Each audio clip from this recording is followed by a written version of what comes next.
What's going on, everyone, and welcome back to the Surprise Jab Podcast. I'm your host, Zachary, spices new topics every single week and jabbing you with your daily dose of UFC. And we're fresh off of UFC 322, which was awesome. It was such a blast. I was able to catch bits and pieces of it. A lot of it was through Twitter. Some of it I watched live. I was out having a night Saturday night. I've been working these 6-day shifts. It's been unfortunate, but that's the corporate lifestyle. It's the busiest time of the year for my company, and I just have no free time. It's 8:20 right now. I have to go to bed at 10, 10:15, 10:30.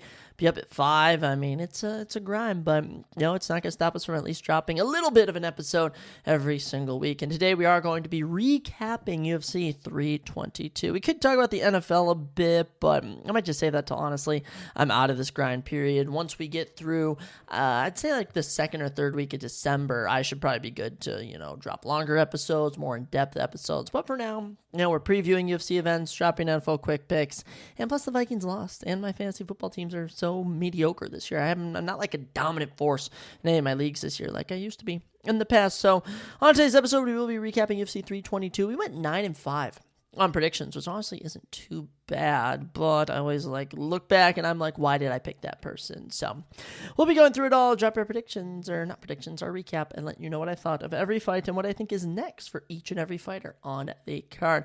I'll say, since moving to Chicago, it is fun. It's a fun city, guys. Highly recommend. The nightlife is fun. Walking through the city during the day is fun. The food is great. People always talk about the people are so mean. No, the people are great. The people I've run into are absolutely amazing, and I've made so many new friends. So highly encourage you, if you have not visited Chicago, to take a visit to it. And there was actually a Chicago native who fought on this UFC 322 card. Did he win? Did he lose? I don't know. Well, we're going to talk about it in literally a second when we go through the cards. So kicking off UFC 322, we had a little lightweight action between Matheus Camilo and Vyacheslav Borshev, and this just kind of made both guys look weak. It really did. Vyacheslav Borshev showing that he still has holes in his grappling. This was his last fight, definitely, in the UFC. He is getting cut, I can almost guarantee. 5 of 10 on takedowns for Matheus Camilo. Only manages 3 minutes and 22 seconds of control time, which just isn't that impressive. It's just not. And this was just a boring fight. And it consisted of Matheus just consistently shooting takedowns, landing them. Vyacheslav just never really uncorking it. I really felt like Vyacheslav could have put Matheus out of there. He had a couple moments where he wobbled him. He might have won the third round, but honestly, it just nothing was exciting here. So Vyacheslav Borshev will lose his third straight fight. He is just never really found success in the UFC. His record is now 8-7-1, and he will be cut from the UFC, is my official prediction. For Matheus Camilo, just not exciting. Not exciting. He's 10-3, he's 1-1 in the UFC, so they'll definitely give him another shot. But in terms of the lightweight division, I don't know. He clearly can grapple, so do we test him against another grappler? Maybe. That there's always an option there. Might just try and matchmake him with... do we know if Jonathan Pierce is still in the UFC? I think Jonathan Pierce would be a good fight next for Matheus Camilo, but I kid you not, this was just Matheus landing takedowns. And significant strike-wise, Vyacheslav Borshev almost doubled him. 69 significant strikes to 39. In this case, grappling beat striking, and it was just kind of lame. But yeah, unfortunately, I did not predict this one correctly. This one kind of bummed me out. Just how it goes. I was riding Matheus Camilo all week, and then right before it, I'm like, you know what? Vyacheslav Borshev, he's going to win this, and he did not. But hey, it's okay. Good job to the Jaguar, Matheus Camilo, and he was the minus 175 favorite, so I should have known better. After that, we got into Bosanger Susakarev and Eric Makonko. And everyone's saying that Bosanger Susakarev is washed or something. All I see is a guy who is staying active. The kid's 24. He is now 2-0 in the UFC. He has fought 3 times since August, and he just got another knockout. The people are saying oh, he's not running through guys like Eric Makonko. Eric Makonko's tough. Let's not act like Eric Makonko isn't a tough guy. Round 1, Bosanger relying on the grappling. 2 of 5 on takedowns, 2 minutes of control time. Eric outstriking him 17-13 significantly. Total strikes 52-36 in favor of Bosanger Susakarev. For Susakarev in the second round, Makonko still outstriking him, still finding some success defending takedowns. Makonko was looking good. We get into round 3, and Makonko is kind of gassed out. Bosanger realizes it, lands a nasty straight, sends him right to his face. Ref steps in. Amazing win. Amazing win for Bosanger Susakarev. The internet was hating, and I just didn't see it. I really didn't. If anything, I saw a guy who knew that he was in a close fight, and he went and put his opponent out. In round number 3, super impressive. He's 11-0. All right, he can rest the rest of the year, come back maybe February, March, April, and he's ready to take over. He really is. He's the biggest favorite on the card, and he ended up being the victorious one, so that's all that matters. For Eric, he is going to be 1-2 in the UFC, but he got 3 UFC fights in during the year. His only losses, there's Zaboyev and Boston Susakarev. I will say, not the most impressive fight, but I think they'll give Eric another shot. There's always going to be someone out there for him to fight. I know Mansour Abdul Malik has a fight coming up with Antonio Tricoli at UFC 323. I'd maybe like the winner of that, to fight Eric McConko. Maybe even the loser of that could fight Eric McConko. But in terms of Boston Suzuka, he's on to bigger, better things. In terms of a specific middleweight, I would maybe want to matchmake him with. It's kind of tough. And Dustin Stolfus has dropped 2 decisions in 2025. I think maybe Dustin Stolfus would be another good test for Boston or Susakarev. So those are 2 names on who I think these guys should square off with next. If you know UFC, you recognize those names. If you don't, you're probably like, oh, he's just picking random guys. But yeah, Boston Susakarev, keep his name on the register. Okay, he's the best fighter to come out of this recent season of Dana White's Contender Series. He looks dominant. Next up, Fatima Klein, dominating Angela Hill. Kind of make me sad. Angela Hill at times is a good gatekeeper, and now I'm starting to see that, maybe she's not that good. But she was ranked at number 12. Fatima Klein woman handled her, I should say. And I believe Fatima Klein will enter the rankings at number 12 in the women's strawweight division. In terms of this fight, 115 significant strikes to 56. 152 total strikes to 65, 4-7 on takedowns for 5 minutes control time. Anywhere this fight was, Fatima Klein was dominating. Kind of close in round 2. Angela Hill had, only 9 less significant strikes, defended 3 takedowns, but clear round 1 and 2 for Fatima Klein. And I'd even say that round 1 might have been a 10-8. Like she was looking very good, looking very confident. And Fatima Klein, keep her name on the register now. She is now 3-1 in the UFC. Went 3-0 in 2025. She's 9-1.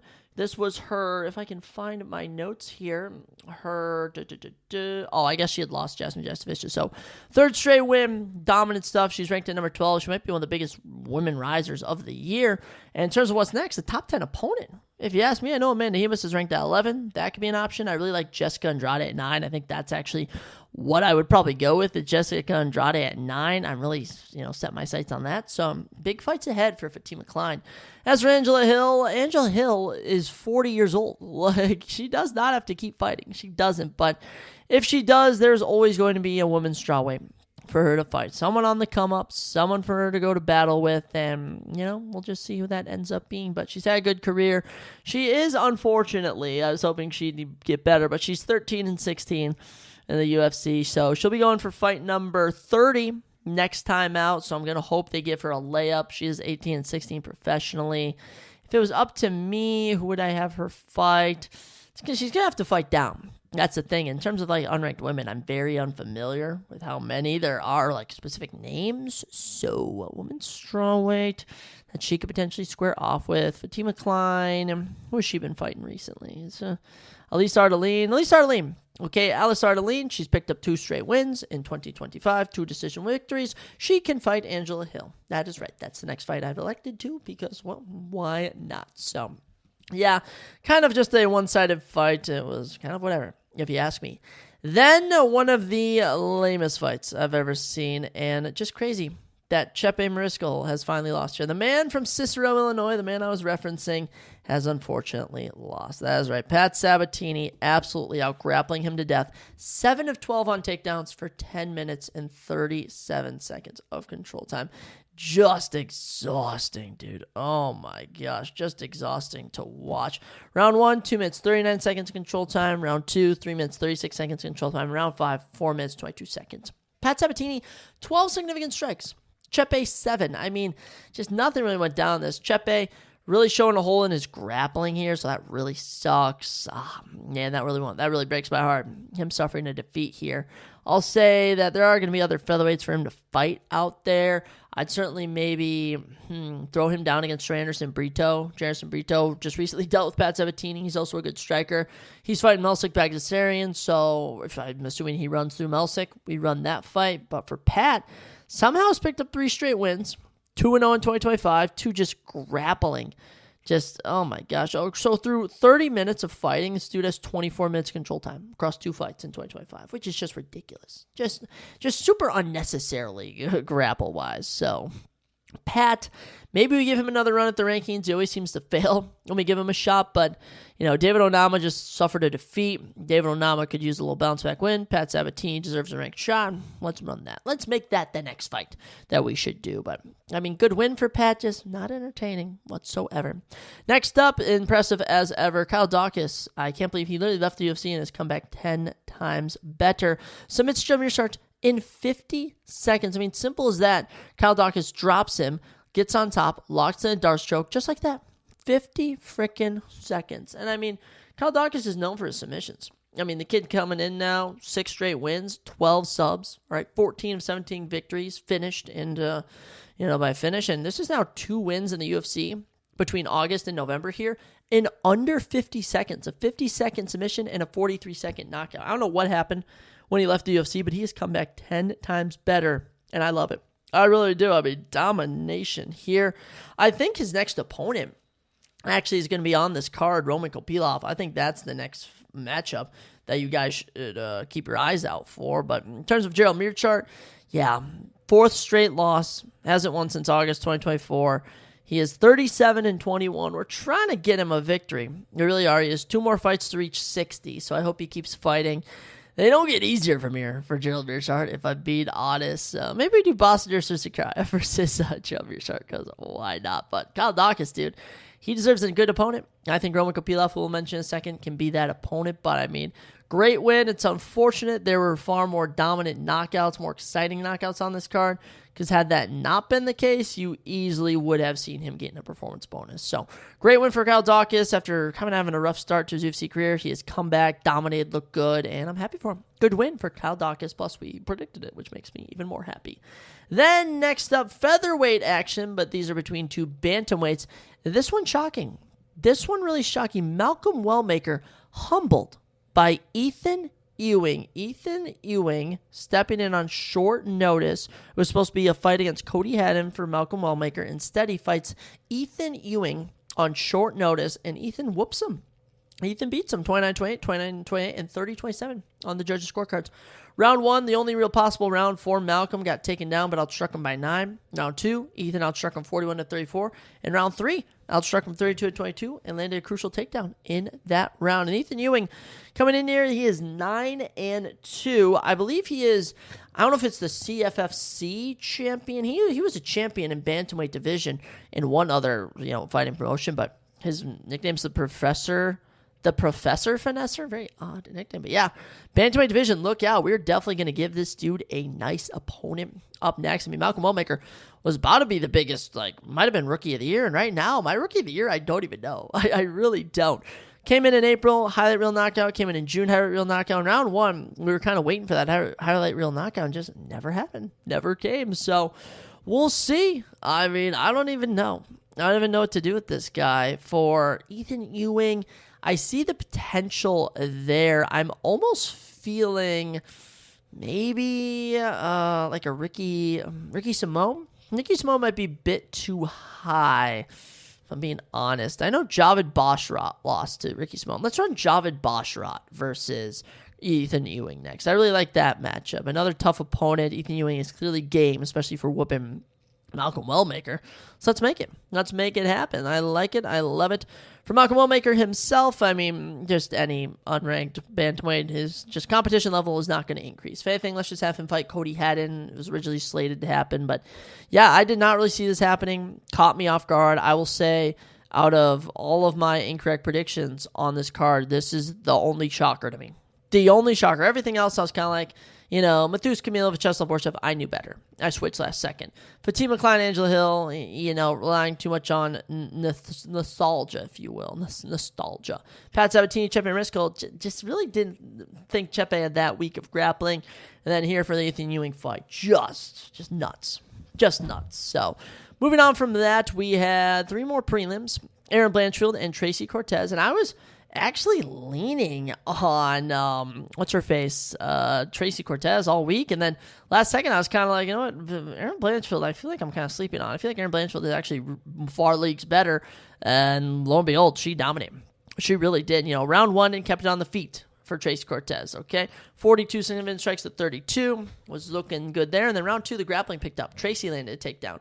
And then, you know, Erin Blanchfield reversed it, was able to land two of her own, was able to get her on the ground into this little, like, side control, was eventually able to lock in, like, a side control rear naked choke. And Erin Blanchfield back in the finishing realm. I love it. Her first finish since February of 2023. Love it. Absolutely love it, Erin Blanchfield. She looked good doing this. Let me tell you, minus 235 favorite for a reason. Gets her fifth career submission.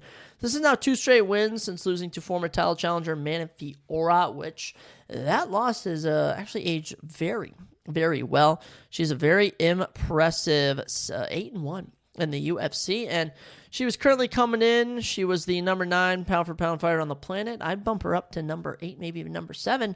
In terms of the rankings, I'd move her up to 3. I really was. I think she deserves to have a number 3 spot in the rankings. So if it's up to me, Erin Blanchfield, big fight coming up next. So she's not really ready for Valentina. That fight we'll talk about in a second is going to the number 2 ranked woman. I also don't feel like Erin Blanchfield's in a weird spot. She's in a weird spot, but Macy Barber is taking on Karine Silva. Those two are supposed to fight in, I want to say it was May. Yes, I can't wait till we do our end of the year review. That was the worst card of the year by far. UFC Vegas, was it like 109 or something? Oh, it was awful. It was completely terrible. And I just think the only real option is for her to fight the winner of Macy Barber and Karine Silva. So Macy Barber at number 5, Karine Silva at number 9. Winner can take on Erin Blanchfield, who's going to either stay ranked at number 4, move up to number 3. But yeah, in terms of Tracy Cortez, she was ranked at number 8. Clearly too high a level of a fight. You know, there's going to be fighters for her to fight. Gabriela Fernandez, JJ Aldrich, Wang Kong. Really like maybe a Miranda Maverick rematch as well. Could be good fights there. But yeah, round 2, locks in the rear naked choke with 16 seconds left. It caught everyone kind of off guard, and we love finishes. We really do, so good stuff there. Next up, our second to last prelim of the evening, middleweight division, as Gregory Rodriguez takes on Roman Kopylov, and he picks up the unanimous decision victory. 30-27, 30-27, and 29-28. Gregory Rodriguez kind of just controlled this on the striking realm. The entire fight, 90 significant strikes, 52. Roman was actually shooting takedowns, which is very unorthodox for him. And yeah, just kind of happened. Kind of was back and forth. Gregory always looking a step ahead. And hey, after starting the year getting knocked out by Jared Cannonier, he's followed it up with 2 wins. Win over Jack Hermanson, win over Roman Kopylov. He's already right back in the mix. Now, it's tough to give Gregory an opponent right now. We kind of need to see if Joe Pyfer gets someone, if Paulo Costa gets someone, if Marvin Vettori and Bruno Ferreira that follow to that fight. So just as an easy one here, Roman Dolidze is ranked number 12. Roman is in such a spot where he's going to fight someone of Gregory Rodriguez caliber.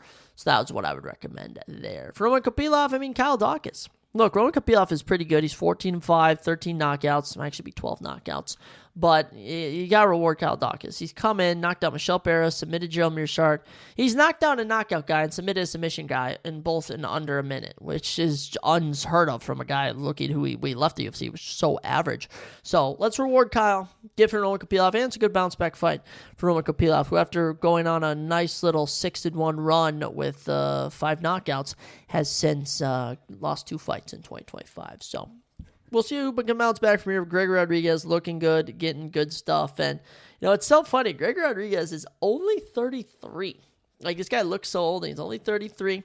He's 5-1 in his last 6, and that one loss, Jared Cannonier, who, by the way, is ranked at number 10 in the world. So, decent fight, but it was from here that the card entered one of the most insane knockout streaks I've ever seen. I don't know if I'll ever get something as good as this. I think it may be the greatest knockout streak that I've ever seen, and I don't know if it's ever going to be topped, but let's talk about it because these 4 knockouts in a row were all amazing. And did they kind of, go in any particular order? No, they were all amazing in their own unique right. So kicking us off here, Bo Nickel, Rodolfo Vieira, a really high-level guy for Bo Nickel. I mean, Bo Nickel, we saw him against Reinier de Ritter, didn't go out. All right, didn't go well for him, kind of struggled, didn't really get it done. But here, he looked on point. landed 2 takedowns in round 1, went for the submissions, outstruck him 28-7 significantly, defended 2 takedowns from Rodolfo. Looking good. Round 2, keeping it on the feet, landing hard shots, 38 significant strikes to 14, loving it, defended 4 takedowns from Rodolfo, and then halfway through the round, setting it up beautifully, lands a highlight reel knockout head kick. I mean, literally, picture like an EA Sports UFC 5 head kick. Picture you're just playing against your boy, you just click the head kick button, hits him in the head, and he just falls flat backwards. I mean, oh my gosh, slumps Rodolfo Vieira. Oh my gosh, amazing. Amazing. What a way to bounce back for Bo Nickal. After starting out in May, getting a co-main event slot, not doing well. He was bumped from the main card on this card, and he was really advocate and vocal that, hey, I deserve to be on there, and after this knockout, yeah, you deserve to be there. $50K bonus, 7 of his 8 wins now by finish, and in terms of knockouts, like Bo Nickal, 3rd knockout. Amazing knockout in the career of Bo Nickal, and this is going to put him right back up there with tough names, with guys he can compete against. Now, tricky to say against who. Like I said, middleweight division runs deep. Middleweight division runs very, very deep. But the last man to beat Rodolfo Vieira was Andre Petroski. The last man to beat Andre Petroski was Cam Rouston. Cam Rouston, I think, could be a very formidable opponent, but I also just don't know how highly they think of Bo Nickal. So I might go with Andre. I'm going to go Edmund Shabazian. Edmund Shabazian, a little 3-fight winning streak for him in 2025. He's had a great bounce back year. You know, it's tough to say how high they want to throw Bo Nickal, but when you get a big win like this, it's impossible to not want to give him someone really good. For Rodolfo Vieira, he's going to be fighting guys like Boston Sakarev, Kyle Daukaus, Jeremy Sar, just unranked middleweights galore, but I mean, just a really, really solid win here for Bo Nickal. Really, really needed. You know, his hype train had kind of been derailed on this little 3-fight streak. You know, the Cody Brundage win. Clearly, league's better. Couldn't get him out of there until halfway through round 2. The Paul Craig fight was one of the most boring fights I've seen. And the Rare Day Ritter fight just outskill everywhere. But taking out a guy in Rodolfo Vieira, defending lost takedowns, Bo Nickal stock is back at a high. With that, we headed to the main card, and there were expectations here. There were expectations for this main card, but actually witnessing it was just something else. We kick off the fight. We kick off the card. Benoit Saint-Denis. Beneil Dariush going at it. Alrighty. By the way, fight's 16 seconds, all right? We're going at it. We're in front of each other, all right? Big leg kick from Beneil. Ooh, little slip from Benoit, all right? He gets up. Beneil goes to land a shot. 1, 2, 3 shots. 3 shots in the clinch, right to the side of the face, and he knocks Beneil Dariush out cold. Flatlines him 16 seconds. They didn't even look like hard shots. It was really like he slips, he grabs him, he's holding on the back of his neck, just lands 1, 2. That third one just slubs Beneil Dariush. I mean, Benoit Saint-Denis. My boy. I love Benoit Saint-Denis. If you follow this channel, you know he's one of my favorite fighters. 0-2 in 2024, knocked down both those fights. His 2025, submits Kyle Propolak on the UFC 315 main card.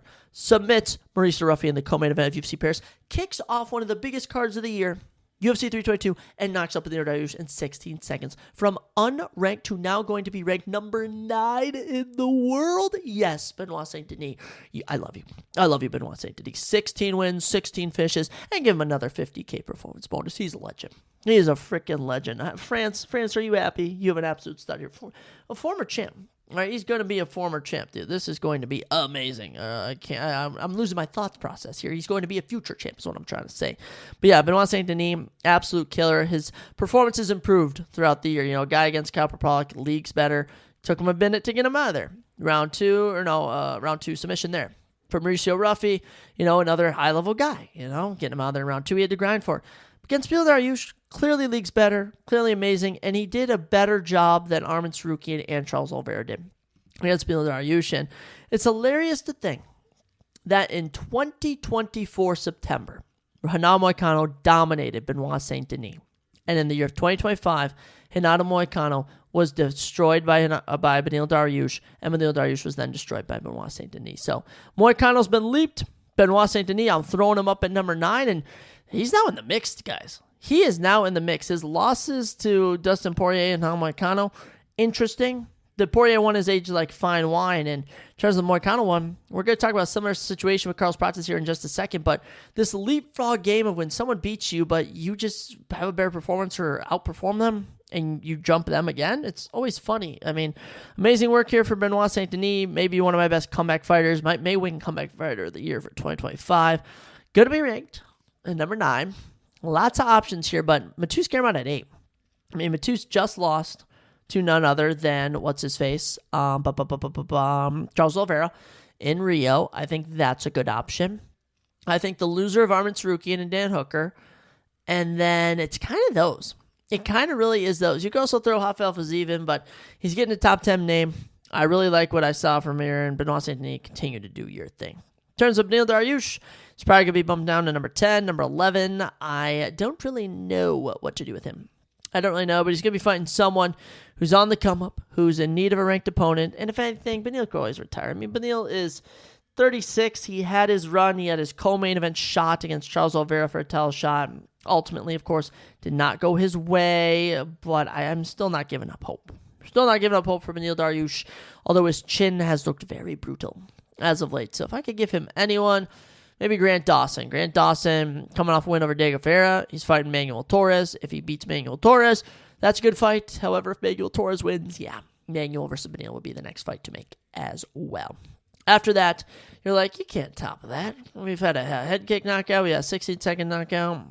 Nothing stopping that.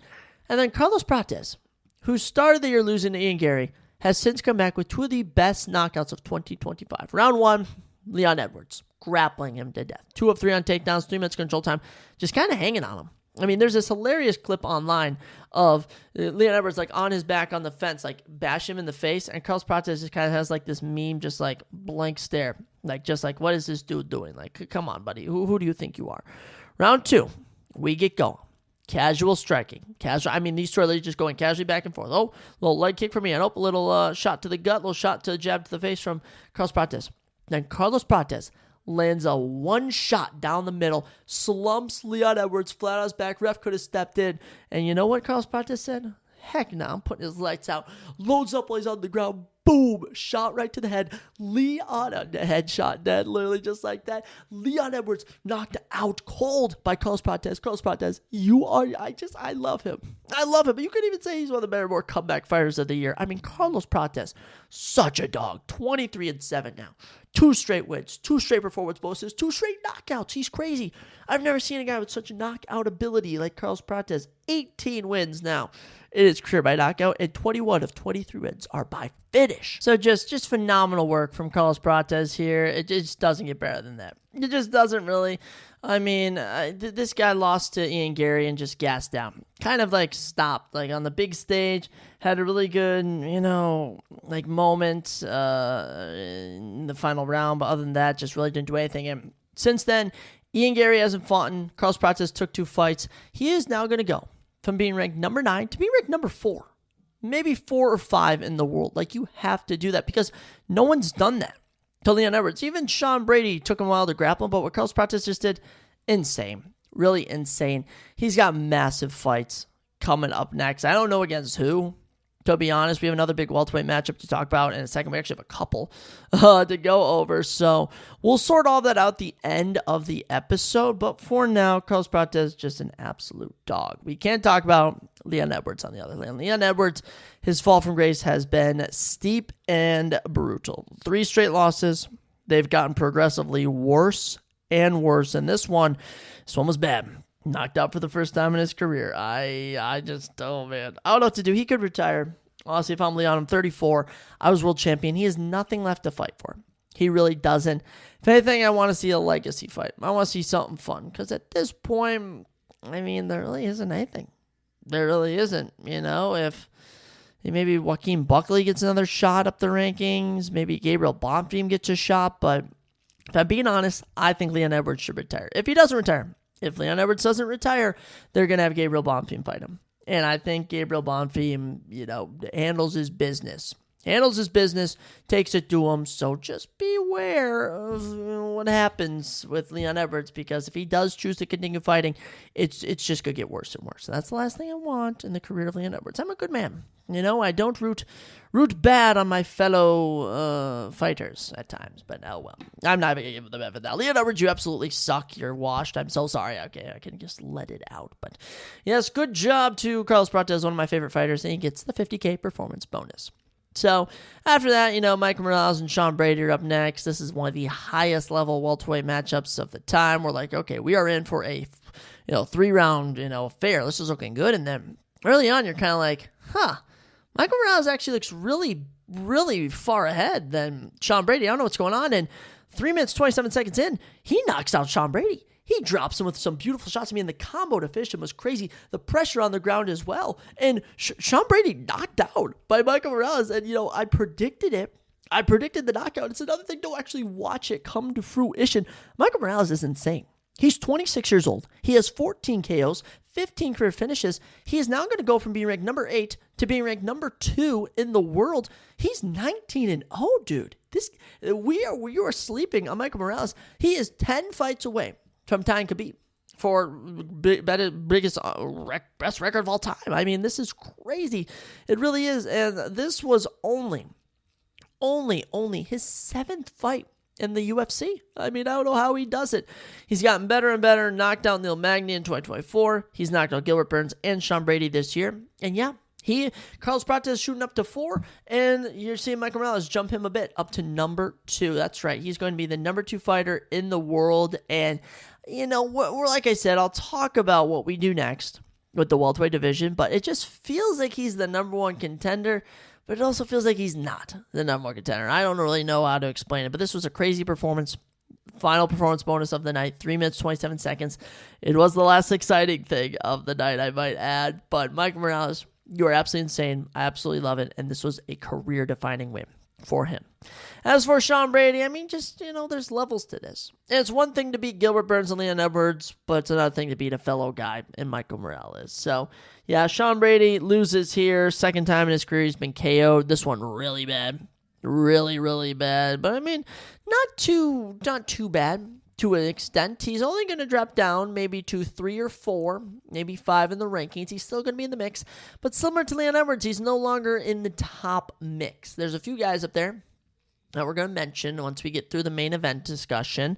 And in terms of what's next for Sean Brady, it's going to be someone like Joaquin Buckley, someone like Gabriel Bonfim, someone in the top 10, someone in the top 5. Now, I don't know exactly who. I'd say Shavkat Rakhmonov could be a fantastic option. He really could, but I don't really know. So in terms of what's next for Sean Brady and Leon Edwards, only time will tell. Because right now, Leon Edwards definitely being cut. I think he should retire, not be cut. But for Sean Brady, this just kind of showed that I don't know if he's really ready for the top 5. You get glimpses of him. He'll beat Gilbert Burns. He'll beat Leon Edwards, but then he'll lose here. And you'll kind of be like, he is not really cut out for the top of the division. So, excellent win by Michael Morales. I predicted it would happen. All these KOs I predicted, which is just insane to me. It's weird. I predicted all these would be knockouts, and they were. So that makes me ever so happy. Great win. Michael Morales, you absolute beauty. And the Spider-Man lookalike, Michael Morales, from the comics, whatever his name is. Yeah, Michael Morales, good freaking work. We'll talk about you in a minute. And then we got into the co-main event. Could Zhang Weili become a double weight division champion? No, she could not. In case you're wondering, no, she could not. It was very bad. Very bad. All 5 rounds, all going to Valentina in just a boring fight. I mean, we talk about energy sucking. We have seen some very bad energy sucking this year. We've seen a lot. All right, this card, this was a doozy. Okay, and here's the thing. I'm not blaming the fighters. If you've watched a Valentina Shevchenko and Zhang Weili fight, you'll just know the type of fights they fight. They're both very technical fighters. Okay? And in this case, Valentina had a bit of a size advantage. And she landed 5 of 6 takedowns. And she had 13 and a half minutes of control time. And she kind of just did that every single round. Round 1, takedown. Round 2, takedown. Round 3, takedown. Round 4, takedown. Round 5, takedown. And Zhang Weili never got up. So, question is answered. I mean, if anything, this is just crazy that the math proves that Amanda Nunes is the greatest women's fighter of all time. Valentina is the number 2 fighter of all time, and I think it's safe to say that Zhang Weili is the number 3 fighter of all time. So what will happen next year? I'm hated to just skim over this, but no submission attempts, no big knockout attempts. If anything, it was kind of just Valentina just exercising that she is more well-rounded than Zhang Weili. So at the crazy age of 37, Valentina is still in control. She could retire today and leave the division, but this is now 3 straight wins. This is now 2-0 in 2025. As of right now, I think she might be my women's fighter of the year. I kid you not. No one else has really done much. So Valentina will remain atop the division. I think she has a date with the number 2 ranked Natalia Silva. Natalia has been working her way throughout the division. She has a 13-fight winning streak. That's the next fight you should have. Good little co-main event on a card in 2026. In terms of Zhang Weili, Mackenzie Dern is waiting for her. They haven't fought yet. That's a good another co-main event in 2026. So both divisions move on. I think it's kind of unfortunate. This would have been a dream fight for everyone. Didn't really live up to the legendary hype, and at the same time, it kind of showed that there is a clear discrepancy here. Zhang Weili runs the strawweights, Valentina runs the flyweights, and I don't really see that happening. But, good win for Valentina. That's all I can say. She'll remain ranked at number 1 pound for pound, and Zhang Weili will be ranked at number 2. So, Kyrgyzstan over China, it appears. Or is it Kyrgyzstan? I think it's Kyrgyzstan Shevchenko's from. We'll have to see. But, yes, good win there. And then the main event, and it didn't get any prettier. Another 50-45. Yes, Islam Makhachev is then going to become the number 1 pound-for-pound fighter. He's a double weight division champion. He ties Anderson Silva for the longest winning streak of all time in UFC history. It's incredible.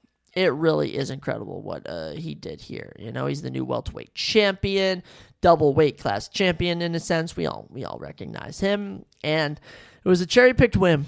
Okay, here are the stats, guys. 30 significant strikes to 18, 140 total strikes to 30, 4 of 4 on takedowns. I've never seen this. 4 of 4 on takedowns, 19 minutes and 10 seconds of control time. Shout out round 2, where JDM at least kept it on the feet. But oh man. You know what happened in round 2, might I add as well? JDM failed his own takedown and ended up being taken down on the ground. But round 5, easily the worst round. Islam just shot a takedown 17 seconds in.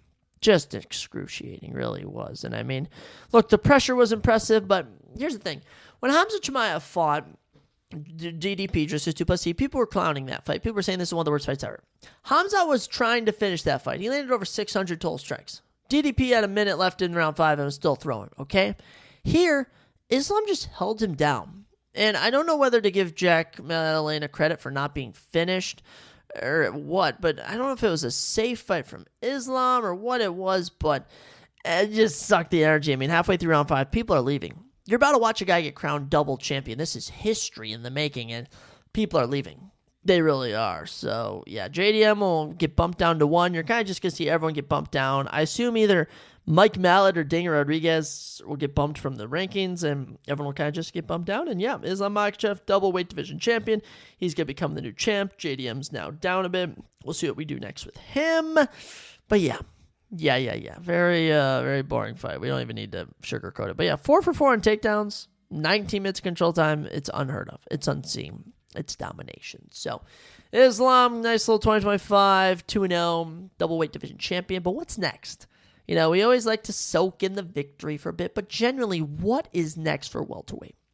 I don't know. I really don't. For all of our losers, I could see JDM and Sean Brady squaring off. I actually would love to see that. I think that's the next fight right there. Have Jack Maddalena fight Sean Brady. I believe that fight was actually supposed to happen, or was it supposed to happen? I don't know. It was supposed to go down, but yeah, JDM versus Sean Brady kind of just writes itself. And then we kind of have this scenario here where Islam is champion, and there's this looming fight with Ito Pira, where they're both they're both double champions. They are both double weight champions. They both feel undefeated in a sense. I know Islam technically has that one loss, but he feels undefeated. And I'm having trouble on what we do. Because if it's true that Ito Pira is going to be fighting someone first, that means you then have to have Islam fight someone. So if we do want to do Ito Pira versus Justin Gaethje, and then if we want to do Islam Makhachev versus Kamaru Usman just for the legacy, we could do that because it would feel fitting. But in terms of who deserves it, Michael Morales deserves it, dude. He really does.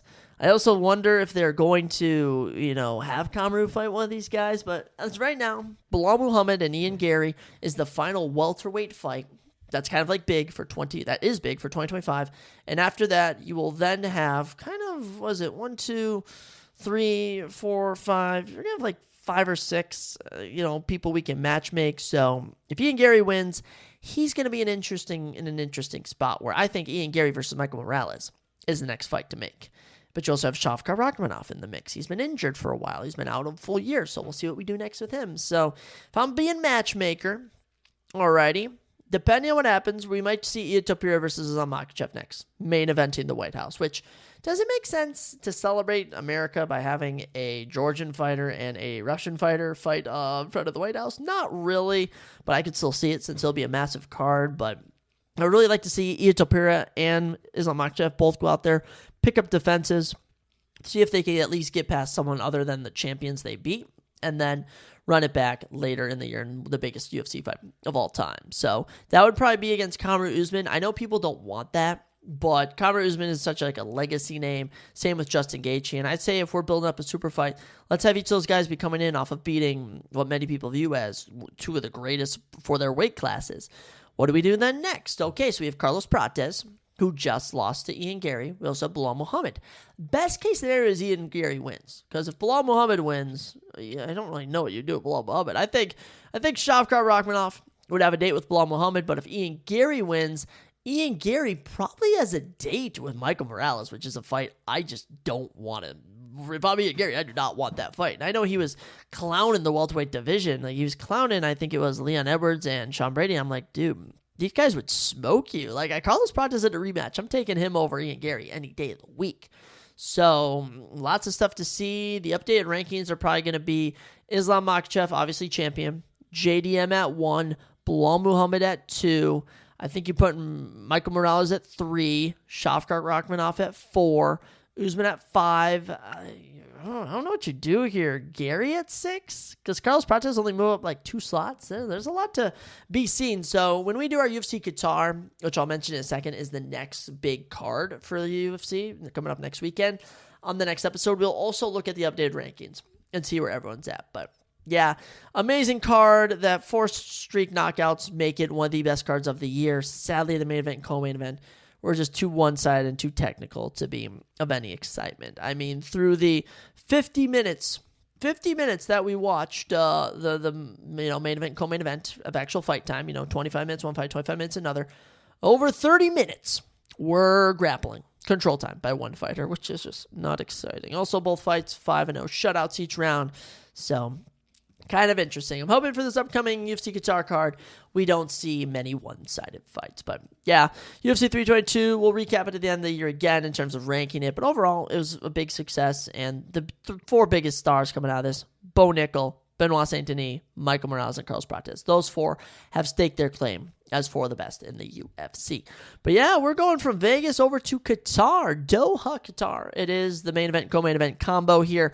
Arman Sarukian versus Dan Hooker and Bilal Muhammad versus Ian Machado Gary. Massive implications for both of their divisions. I mean, absolutely massive. And this card is also loaded everywhere else you look. Volkan Ozdemir and Alonzo Menifield. Great matchup there.